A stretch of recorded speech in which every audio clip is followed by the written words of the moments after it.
Saudara, sejauh ini 17 kepala negara anggota G20 mengonfirmasi akan hadir ke Indonesia, termasuk Presiden Amerika Serikat Joe Biden dan Presiden Tiongkok Xi Jinping. Persiapan kehadiran Presiden Amerika Serikat Joe Biden di Bali terlihat dari adanya pesawat Globemaster 3 di Bali. Pesawat yang terekam kamera warga ini sebagai pendukung pengamanan Presiden Amerika Serikat Joe Biden. Biden bahkan sudah bertolak dari Amerika untuk lawatan ke Mesir, Kamboja, dan Indonesia. Sebagai presidensi G20, Indonesia diuntungkan dengan manfaat langsung, salah satunya kontribusi terhadap PDB Indonesia senilai 7,4 triliun rupiah dan mendongkrak pariwisata Indonesia.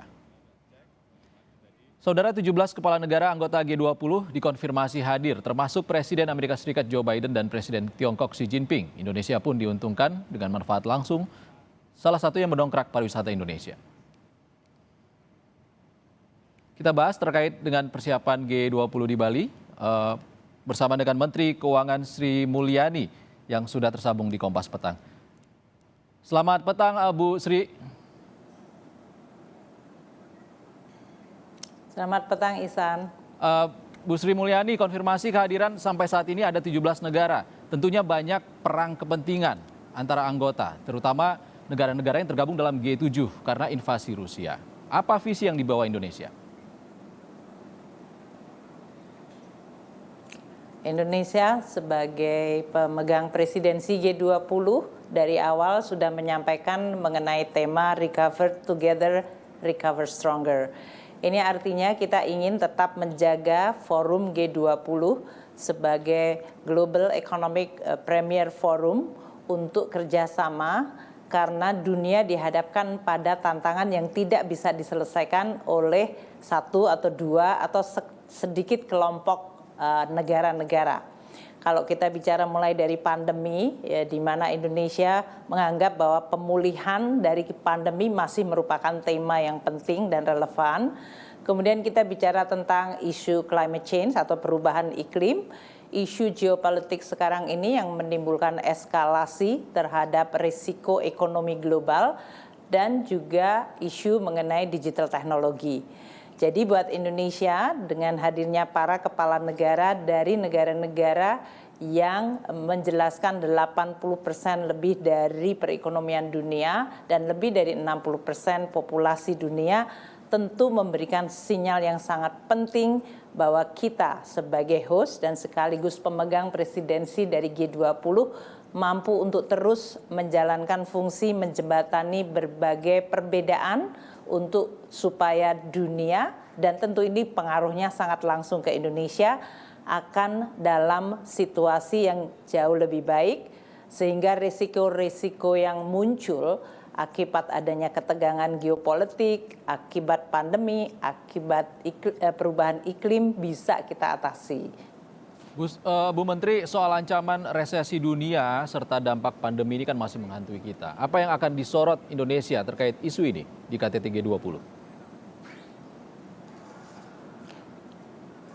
Di dalam pembahasan yang sudah dilakukan, tentu ini adalah pembahasan puncak dari KTT. Namun selama pertemuan 4 kali dari Menteri-Menteri Keuangan dan Gubernur Bank Sentral, memang meningkatnya resiko dari perekonomian global sangat nyata. Inflasi di negara maju yang sangat tinggi, bahkan paling tinggi dalam 40 tahun terakhir, yang menyebabkan kenaikan dari suku bunga dan monetary tightening atau pengetatan kebijakan moneter tentu menimbulkan dampak terhadap kinerja ekonomi global.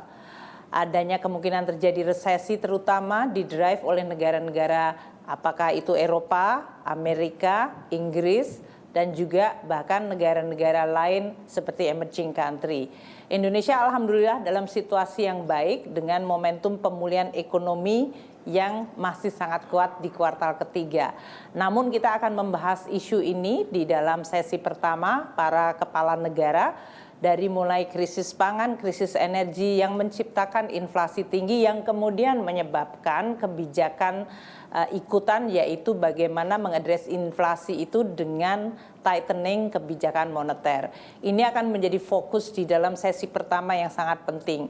Poinnya adalah bagaimana G20 bersama dengan international organization atau organisasi internasional seperti World Bank, IMF, FAO, OECD dan berbagai lembaga-lembaga lain bisa mengurangi resiko yang berasal dari pangan, energi yang kemudian menyebabkan kenaikan inflasi tinggi ini.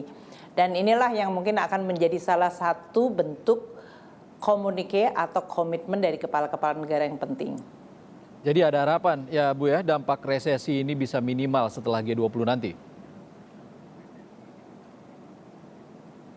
Sangat mungkin kalau seandainya ketegangan geopolitik bisa dijembatani untuk kemudian menurun secara signifikan, dan ini akan menyebabkan berbagai disrupsi sisi supply seperti pangan, pupuk, dan energi, maka sumber dari inflasi utama yaitu pangan dan energi akan bisa menurun secara signifikan. Dan ini tentu akan sangat menolong dari sisi bagaimana kebijakan fiskal dan moneter bisa kemudian tetap menjaga momentum pemulihan ekonomi tanpa kemudian memperburuk dari sisi inflasinya.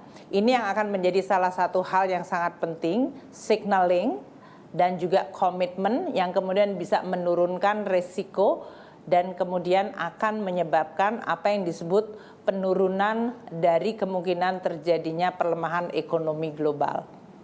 Bu Menteri, keuntungan konkret apa sih Bu yang bisa didapat Indonesia dengan presidensi G20 ini? Kan sudah berjalan 1 tahun sebelumnya ini side eventnya. Ya pertama kalau masyarakat menganggap keuntungan dari G20 biasanya dirasakan dari sisi ekonomi lokal. Katakanlah seperti Bali yang selama ini mengalami cukup serius dampak dari pandemi.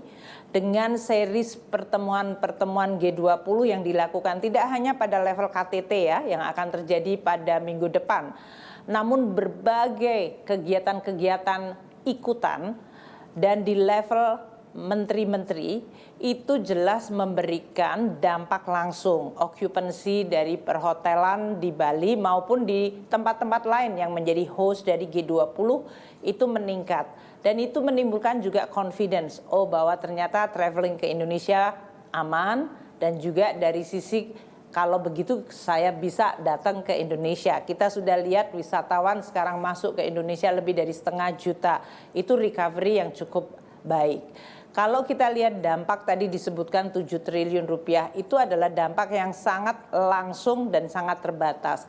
Dampak yang tidak langsung dan sangat-sangat signifikan adalah kepemimpinan Indonesia di level dunia, yaitu bahwa Indonesia sebagai emerging country pertama memiliki kinerja ekonomi yang sangat baik dengan pertumbuhan ekonomi dan pemulihan yang masih meningkat kuat, inflasi yang relatif rendah, dan bagaimana kita melakukan reformasi di dalam negeri sehingga menyebabkan iklim investasi itu menciptakan confidence dengan kepala-kepala negara, para menteri, CEO dari berbagai company datang ke Indonesia dan melihat bahwa Indonesia is a good destination, is a stabil dan recover sangat kuat.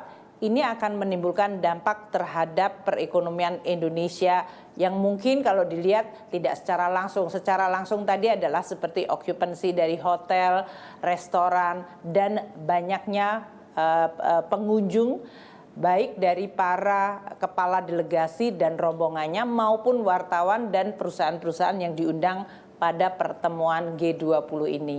Oke Bu Menteri, di dalam situasi yang serba sulit di dunia saat ini, apa tantangan yang dihadapi Indonesia sebagai presidensi G20?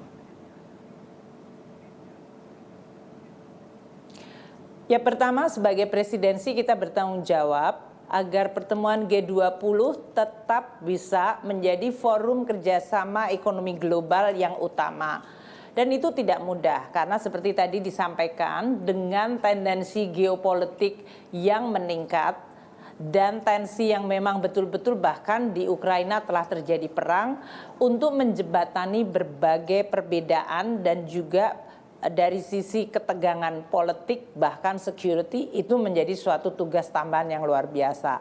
Namun Indonesia dengan berbagai upaya Bapak Presiden sendiri terus-menerus melakukan komunikasi langsung dengan kepala-kepala negara G20.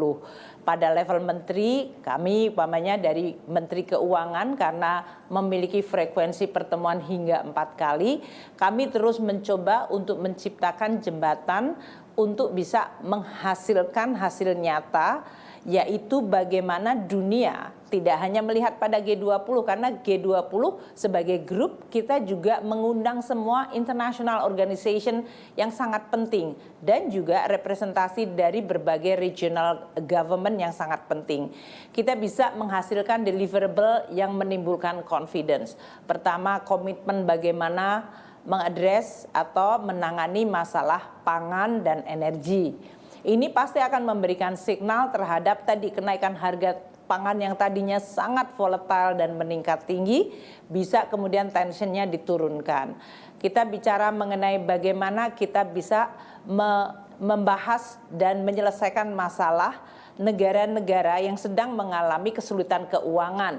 Kita bicara bagaimana international organization bisa membantu negara-negara miskin yang menghadapi mulai dari krisis pangan, energi maupun krisis keuangan.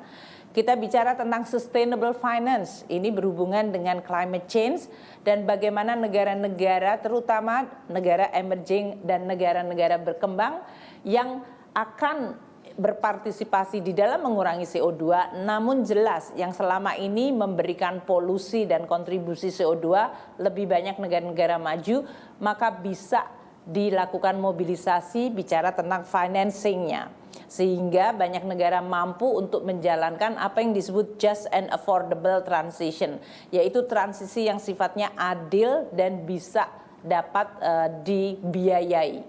Kemudian kita juga bicara tentang global taxation yang saya rasa ini sangat penting untuk mengadres isu masalah tax evasion atau penghindaran pajak dan pajak dari sektor digital yang selama ini memang merupakan salah satu yang paling pelik untuk diadres dari sisi global.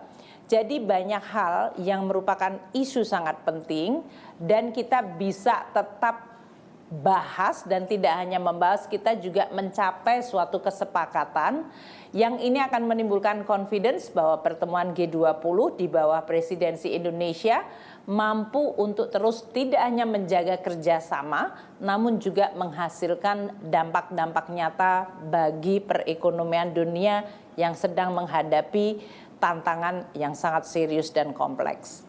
Bu Menteri, lalu bagaimana komitmen G20 jika ekonomi dunia tahun depan makin melambat? Tentunya kita tidak harapkan. Kuatkah Indonesia menghadapi krisis energi dan pangan yang belum selesai?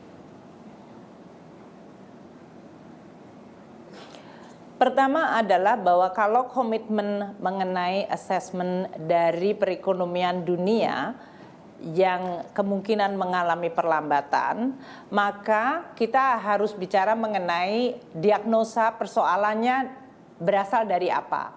Kalau persoalannya adalah karena respons dari disrupsi supply yang menimbulkan inflasi, maka kita harus bicara mengenai disrupsi tadi. Makanya kita bicara mengenai krisis pangan di dalam pertemuan antara Menteri-Menteri Keuangan dengan Menteri Pertanian. Kita pada bulan April yang akan datang sudah harus bisa mendapatkan pemetaan masalah dari persoalan pangan ini dan bagaimana menyelesaikan masalah-masalah tersebut. Berapa resource yang dibutuhkan. Mengenai energi, kita juga bicara mengenai bagaimana mengurangi tension dari kenaikan energi. Tentu ada masalah geopolitik, namun di sisi lain juga kita melihat kemungkinan terjadinya tadi di satu sisi productionnya yang harus memadai, di sisi lain manajemen dari sisi demand, termasuk masalah climate change. Kalau kita bicara mengenai kemungkinan terjadinya perlemahan, maka pertanyaannya tools atau alat kebijakan apa yang masih bisa dilakukan bersama-sama untuk bisa mengurangi risiko perlemahan ekonomi. Apabila Anda masih memiliki yang disebut ruang fiskal, Anda menggunakan ruang fiskal itu untuk melakukan stimulasi tanpa memperburuk inflasi. Kalau Anda masih memiliki ruang dari sisi moneter, maka Anda melakukannya secara berhati-hati. Di dalam G20 kita sering menggunakan kalimat well calibrated, well planned, dan well communicated. Kenapa ini penting? Dikalibrasi, direncanakan dengan baik, dan dikomunikasikan dengan baik menyebabkan pelaku ekonomi mampu untuk membaca arah dan kemudian mengantisipasi sehingga risiko yang tidak baik bisa dihindarkan. Terima kasih Menteri Keuangan Republik Indonesia Sri Mulyani sudah berbagi bersama kami di Kompas Petang.